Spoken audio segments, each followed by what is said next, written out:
बिस्मिल्लाहिर्रहमानिर्रहीम।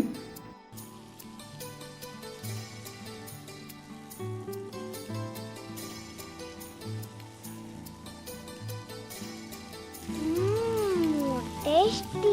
जी, तो टेस्टी कलेजी बनाने के लिए बहुत ज़रूरी है कि कलेजी को प्रॉपर तरीके से वॉश किया जाए।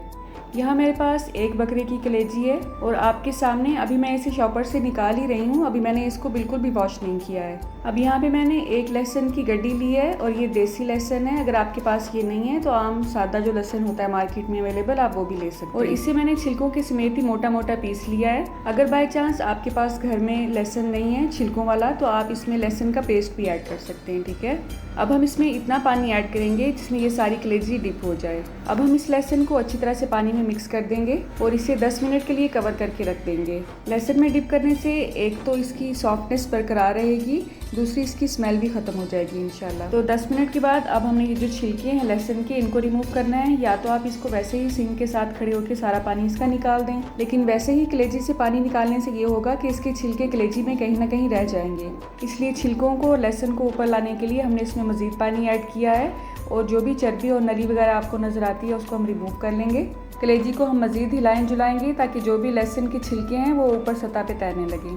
अब या तो हाथ की मदद से आप ये सारे छिलके चुन लें या इस तरह से छलनी की मदद से बहुत ही आसानी से ये छिलके निकाले जा सकते हैं। अब लहसुन के छिलकों वाला पानी मैं रिमूव कर चुकी हूँ। एक दफ़ा मैंने मज़ीद इसमें पानी डाला है और इसकी अच्छी तरह से सफाई कर ली है। अब कलेजी को 2 दफ़ा मैं अच्छी तरह से खंगाल चुकी हूँ। सारा लहसुन, सारे छिलके इसमें से रिमूव हो चुका है। अभी एक स्टेप इसमें मज़ीद बाकी है, उससे ये आपको और निखरी निखरी नजर आएगी इंशाल्लाह। यहाँ पे आधी प्याली दही को मैंने अच्छी तरह से फेंट के इसमें ऐड कर दिया है। अब इसमें हम पानी ऐड करेंगे। आप चाहें तो लस्सी बना के इसमें ऐड कर दें या इस तरह मेरे तरीके से इसमें ऐड कर दें, एक ही बात है। ठीक है, तो इस सारी कलेजी को हम लस्सी में अच्छी तरह से मिक्स कर लेंगे और उसके बाद 10 मिनट के लिए इसे कवर करके रख देंगे।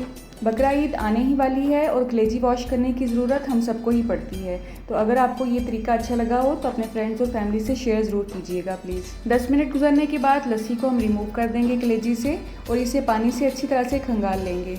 आप किचन की टैप के नीचे भी ये सारा प्रोसेस कर सकते हैं। मैंने क्योंकि शेल्फ पे कैमरा फिक्स किया हुआ है इसलिए मैंने जग में पानी डाल के आपको दिखाने के लिए ये सारा प्रोसेस किया है। ठीक है, आप देख सकते हैं अल्हम्दुलिल्लाह इसमें अब कोई भी ब्लड बाकी नहीं है। बहुत ही निखरी और साफ़ सुथरी कलेजी हमारे सामने आई है। आप चाहें तो इसे 1 माह के लिए फ्रीज़ भी कर सकते हैं, लेकिन मैं इसे ताज़ा ही बनाने में प्रेफर करती हूँ। मैंने आज तक कभी भी कलेजी को फ्रीज़ नहीं किया है।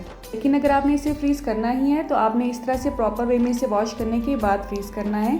अगर आप इसे धोए बगैर ही फ्रीज़ कर लेंगे तो उसमें ब्लड जम जाएगा और कलेजी खाने से नुकसान ज़्यादा होगा, फ़ायदा कम होगा।